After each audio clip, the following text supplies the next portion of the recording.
How do you build a growth culture that's aggressive while also being profitable when those two things feel like they're kind of in tension? So the way that we grew did not require gobs and gobs and gobs of money. And I say that from maybe some of our peers or some of these modern companies.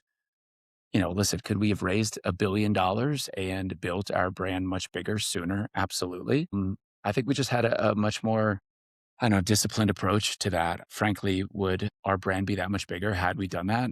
It's tough to say, but I like where we are today. We could raise a lot of money, we could start to build the brand now, but the money makes companies do crazy things. And I think there's a time that we were not in a great position to consume. So basically, we weren't responsible enough to get that much money in the bank. Right? If you go take $1 billion and you put it in my bank tomorrow, my God, what would we have done? So I'm glad we had the discipline to say no. You look at the people that won the lotto historically, right? Like, Doesn't end well. doesn't always turn off well, and I think that's the same truth, for business. So we've just been disciplined because, we didn't need it the same way that a lot of companies did.